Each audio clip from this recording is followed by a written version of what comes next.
Morning বন্ধুরা, কেমন আছো তোমরা? সবাই ভালো আছো তো? লাইফস্টাইল উইথ টিঙ্কুর পক্ষ থেকে তোমাদের সবাইকে ওয়েলকাম করছি। এই যে চিয়া সিডের জল ভিজিয়ে রেখেছি, দাদাকে এইটা দিয়ে দিলাম। এই যে দাদা খাবে। আর এর সঙ্গে এই যে 1 কোয়া রসুন, এই যে 1 কোয়া রসুন আর 2 কুচো কি বলে এগুলোকে, হলুদ, কাঁচা হলুদ আমি দাদার মুখে দিয়ে দিলাম। এইবার চাও হয়ে গেছে, আমি এটা খেয়ে নেব। এই যে আমারও 1 গ্লাস এটা হয়ে গেছে। এইবার আমি চা ছাঁকবো, এইটাকে খাবো একটু বাদে। চাটা আগে ব্যবস্থা করিনি, ছোট কাপেই দিই। এখন তো আর দুধ চা ফুচা নেই, এখন সব সাংঘাতিক বাজে বাজে চা সব আমি ছোট কাপেই নিচ্ছি। এই যে এরকম ছোট্ট কাপে চা করে নিয়ে নিচ্ছি, কারণ দাদার তবু একটুখানি হলেও একটু চিনি পড়ে, কিন্তু আমার কোনো চিনির সিস্টেম নেই। আমার চিনি খাওয়া তো একদমই বারণ। তাও দেখি মাঝে মধ্যে দাদা যখন চাটা থাকে না, তখন দেখি একটুখানি চিনি দিয়ে দেন, তুমি দিও না। 1 চিমটে দিলে কি হয়, এরকম আঙুলের ডগায় করে চায়ের যে একটা তিতকুটে ব্যাপার থাকে, সেটা অনেকটা কেটে যায়। আমি বুঝতেও পারি না ওই 1 চিমটে চিনি দেওয়াটা। তুমি বুঝতে পারবে না, কিন্তু তিতো ভাবটা থাকে না। তোমরা তো জানো, সত্যি কথা বলতে কি, লিকার চা একদম মানে বিস্বাদ, এত খারাপ খেতে যে বলার নাই। আমার এখন দুধগুলো সব পড়ে আছে জানো। আমরা তো নয় এভরিডে দিয়ে, নয় আমুলিয়া দিয়ে খেতাম। এবার প্যাকেট ওই দুধ পড়ে আছে। দাদা বলছে আমাকে চিড়ে ফিরে ওটস দিয়ে দুধ দিয়ে করে দাও। তা কি করো বলো? তাই আমরা তো সাদা চিনি খাই না, তোমরা সবাই জানো, ব্রাউন সুগারটাই খাই। তা কিছু তো করার নেই, কি করবো, এই খেতে হবে আমাদের এখন। আর কালকে অ্যাভানিতে গিয়ে একটা বলবো তোমাদের কথা, শোনো।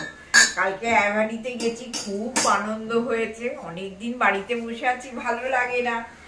আর তবু আসার সময় একটু ভিজেওছি, মাথায় হেলমেট ছিল বলে মাথাটা ভেজেনি, কিন্তু এমনি গা ফা ভিজে গেছে। সেই জন্যই আমি কালকে পিওর সিল্ক শাড়িটা পরে গেছিলাম, যাতে মানে শুকিয়ে যায় সঙ্গে সঙ্গে। কারণ আমি যখন বেরোচ্ছিলাম তখনই দেখেছি মেঘ করছে। তা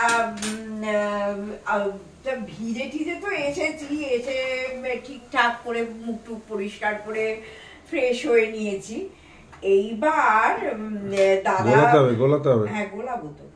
তা এখন ফ্রেশ হয়ে নিয়েছি, তারপরে রোজ তো রাত্রিবেলা দেখো আমার একটা এমন প্রেশারের ওষুধ আছে, যেটা আমার ওপরেরটা 120 বা 121-22 থাকলে ওই প্রেশারের ওষুধটা দেয়া যায় না, তাহলে আরো প্রেশারটা ফল করে যায়।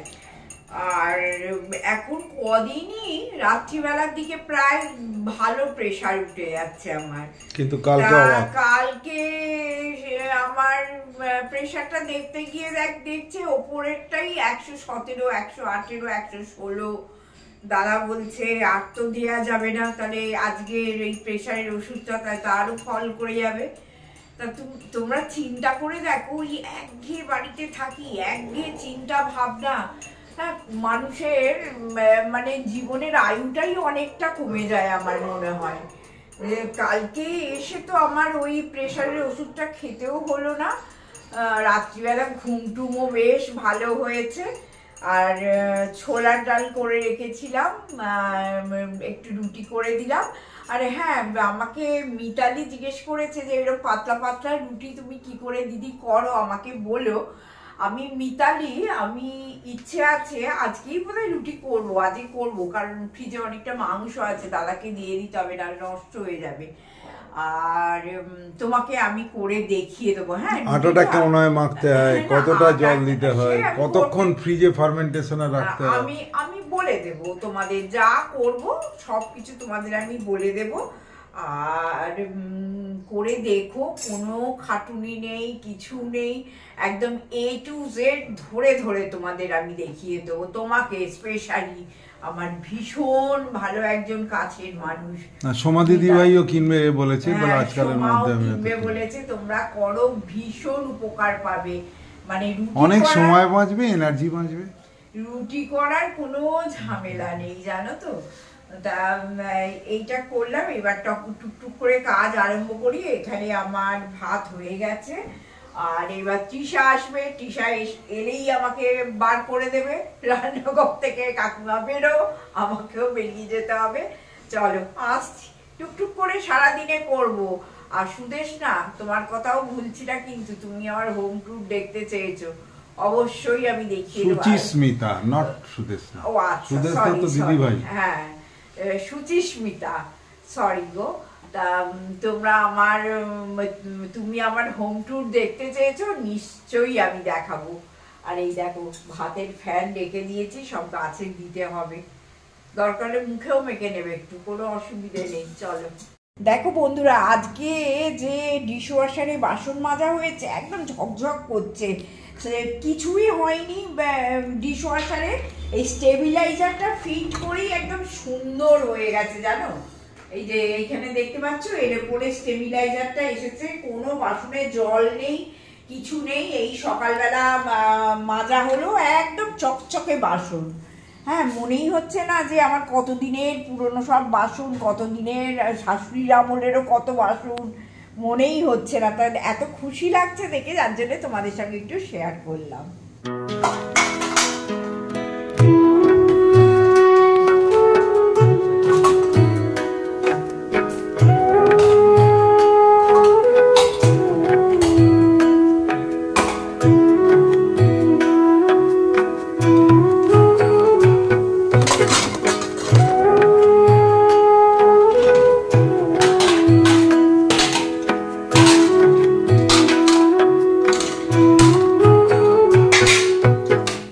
দেখো, তোমরা বৌদির মুখে শুনলে যে বসের মেশিনের এখন সমস্যাগুলো সব রিজলভ হয়ে গেছে।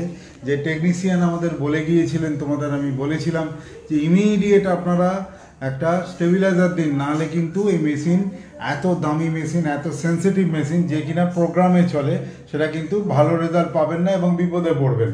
আমরা সঙ্গে সঙ্গে যে ভি-গার্ডের, এখন তো জানো তোমরা, V-Guard is a very good stabiliser, সুতরাং আমরা ভি-গার্ডের এই স্টেবিলাইজার লাগিয়েছি এবং it is good going. Overall জিনিসটা ঠিকঠাক চলছে এবং আজকে কোনো সমস্যা হয়নি, ভোল্টেজ নামাচাড়াও হয়নি। ওর যখন ভেতরের পাম্পটা চলছে, সে 65 ডিগ্রি টেম্পারেচারে সুন্দর করে, ভেতরে জল জমার কোনো প্রশ্ন নেই। তো এগুলোতে আমরা হ্যাপি মোটামুটি, মানে পয়সাটা আমার উসুল হয়েছে, সেটুকু জাস্ট তোমাদের জানিয়ে রাখলাম। এই হচ্ছে আমাদের টোটাল সিস্টেমটা বাইরে থেকে। ঠিক আছে, শুভ দুপুর বন্ধুরা। তোমাদের এই আমাদের খাবার সময়টা কখনোই দেখানো হয় না, নানান রকম সমস্যার জন্য, কিন্তু তৃষা যখন রান্না করে তখন মোটামুটি দেখিয়ে দিই আজকে আমাদের কি রান্না হয়েছে না হয়েছে। কিন্তু আজকে দাদা সকালবেলা থেকে ভীষণ ব্যস্ত ছিল, তৃষা রান্না করে চলে গেছে, কিছুই দেখানো হয়নি। কারণ তোমাদের আমি বলি যে দাদার মোবাইল থেকেই ফটোটা শ্যুট হয়, তাতে কি হয়, দাদাও একটু ক্যামেরাটা করে দিতে পারে, আর ক্যামেরার পিকচার কোয়ালিটিটা ভালো। আমরা আমাদের মতো ভীষণভাবে চেষ্টা করি ভিডিওগুলো যাতে তোমাদের কাছে সুন্দর করে আসে। একটুখানি বলে দিই, এই দেখাই, একদম একটুখানি কাঁচা লঙ্কা দিয়ে, অল্প একটুখানি তেল দিয়ে নুনটা মাখিয়ে নিয়েছি, গন্ধরাজ লেবু আছে, আলু ভাতে, সেটা বলো। হ্যাঁ, আলু ভাতে আর কি। যেহেতু আলু ভাতেটা কেন করছি, টকের ডাল আছে কালকের, এটা আমাদের দুজনের জন্য অনেক। আচ্ছা, একদম তেল ছাড়া দেখো সেঁকা বেগুন ভাজা আছে, এটা যত পারো খাও, বুঝতেই পারছো কোনো তেলের বাষ্প নেই। হ্যাঁ, এই সেঁকা বেগুন ভাজা আছে।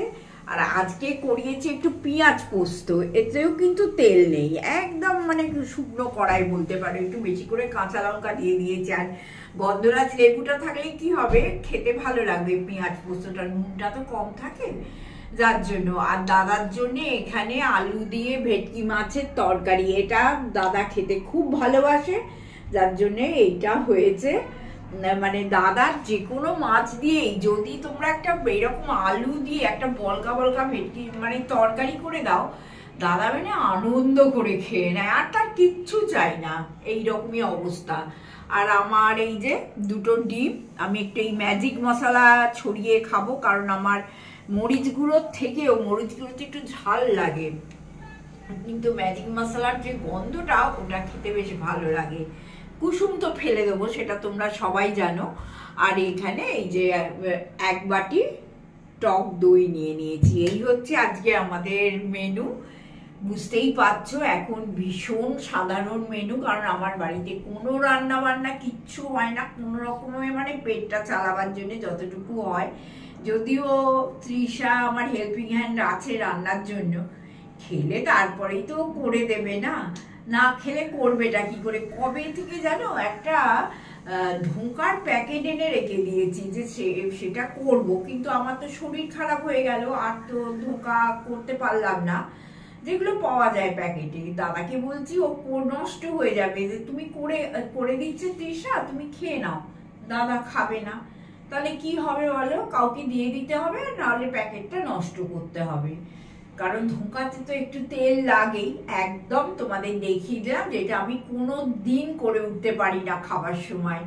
তার সঙ্গে থাকো তাহলে, আমি আবার আসবো। হ্যাঁ, তোমাদের বলতে ভুলে গেছি, এই থালাটা হচ্ছে আমার মেয়ে যখন ছোট্টবেলায় খাওয়া দাওয়া করতো, এটা আমার মেয়ের থালা। এই 1 বছর 2 বছর 3 বছর, তা এখন তো আমার খাওয়ার তো কোয়ান্টিটি সবই কম। দেখো না কইটুকুনি ভাত, একদম অল্প ভাত, আর সবকিছু অল্প অল্প খাওয়া। তাই এইটা খেয়েই এখন বেঁচে থাকতে হচ্ছে, কিছু করার নেই, কারণ আমার তো মেপে চুপে খাওয়া। তা তোমাদের এটা কখনো দেখানো হয় না, আজকে তোমাদের দেখিয়ে দিলাম।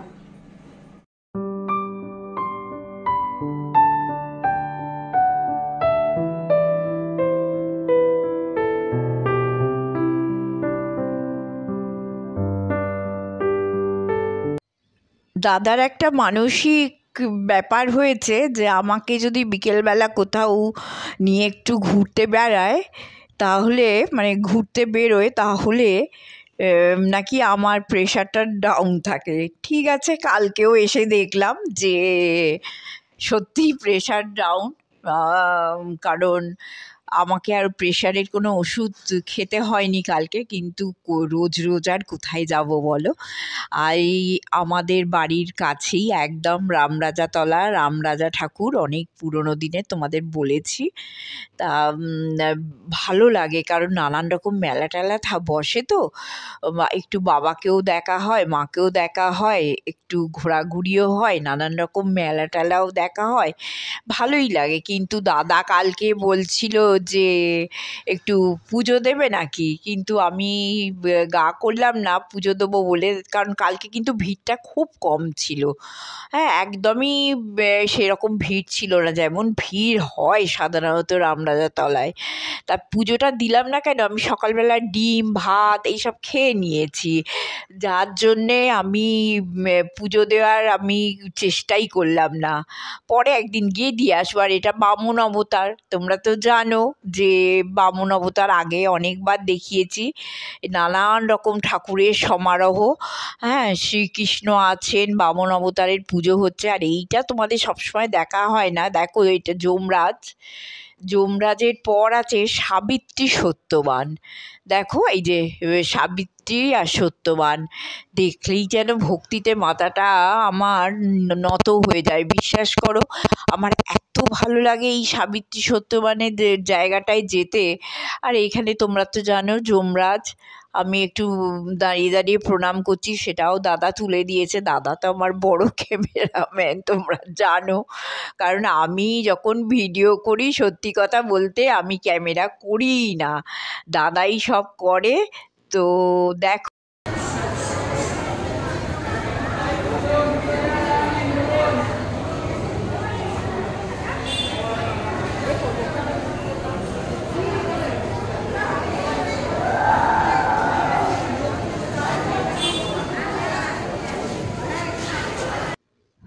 ওখানের অরিজিনাল ভয়েসটা তোমাদের সঙ্গে একটুখানি তুলে দিলাম। দেখেছো এখানে কিন্তু আমাদের রামরাজাতলায় রাম ঠাকুরের পুজো হয় পদ্ম দিয়ে, জোড়া পদ্ম দিয়ে পুজো হয়, তার সঙ্গে সিঁদুর থাকে, শাঁখা পলা সব কিছু থাকে অ্যাকচুয়ালি, ধূপ আর মিষ্টি তো থাকেই, এটা বলার অপেক্ষা রাখে না যে কিন্তু পদ্ম তোমাদের দিতেই হবে। আর এখানে তো নানান রকম দেখেছো স্টল বসেইছে, আর এগুলো দেখে দেখে আমরা এত অভ্যস্ত হয়ে গেছি ছোটোবেলা থেকে, তা সত্যি কথা বলতে আমার কিছুই কেনার ছিল না। আমি দাঁড়িয়ে দাঁড়িয়ে দেখছি যদি একটা কিছু ইউনিক জিনিস পাই তখনই নেব, কারণ আমরা তো প্রত্যেক দিনই রামতলায় প্রায় দিনই আসি। এইবার কি বলো তো, এইগুলো দেখে দেখে মানে চোখে সেট হয়ে গেছে যে জানি এই দোকানে এইগুলো পাওয়া যায়, এই দোকানে এইগুলো পাওয়া যায়, তবু ওই যে ভীষণ কেনার আগ্রহ। তো তোমরা তো আমার যারা পুরনো ভিউয়ার তারা জানো আমি কিনতে প্রচণ্ড ভালোবাসি, কিন্তু দেখছি নতুন কিছু পাওয়া যায় কিনা। আর তোমাদের বললাম না যে এখন আর পেরে উঠছি না, যতক্ষণ না শরীরটা একটু আগের মতো হচ্ছে ঠিক সেইভাবে পেরে উঠছি।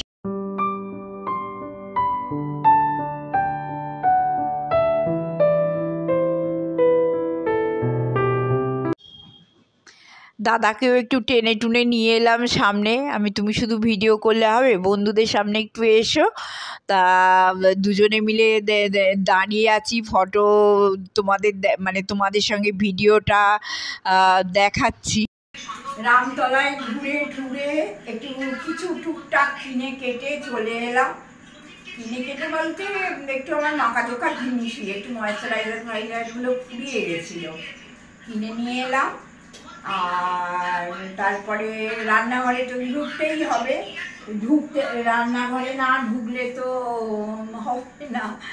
তা ডিনারটা দাদাকে আজকে দিয়েই দিই, কারণ 9টা বেজে গেছে, আমরা 8টার মধ্যে ডিনার করে দিই।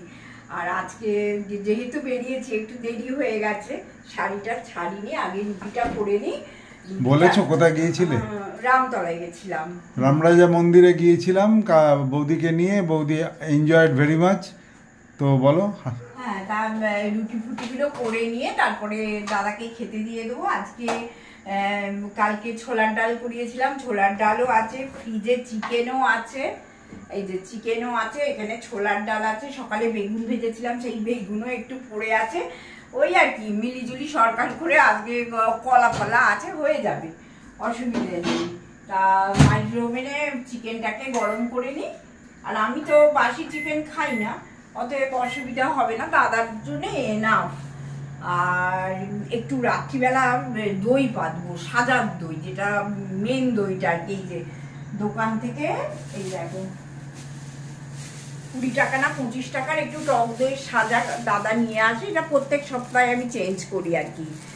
নালে বাড়ির দইটাতে গন্ধ ছেড়ে যাবে, হ্যাঁ, পুরনো দই গরম পড়েছে তো পুরনো দইতে, এই দইটা বসিয়ে দেবো। এই হচ্ছে আজকের আমার সারাদিনে যতটা পারলাম তোমাদের সঙ্গে শেয়ার করলাম। আর রুটি মেকারের রুটির ব্যাপারটা মিতালি দিকে পুরো আমরা নেক্সট এপিসোডে দেখি, একদম দেখিয়ে দেবো মিতালি, হ্যাঁ কি করে একদম পাতলা পাতলা ফুলকো ফুলকো রুটি হয়।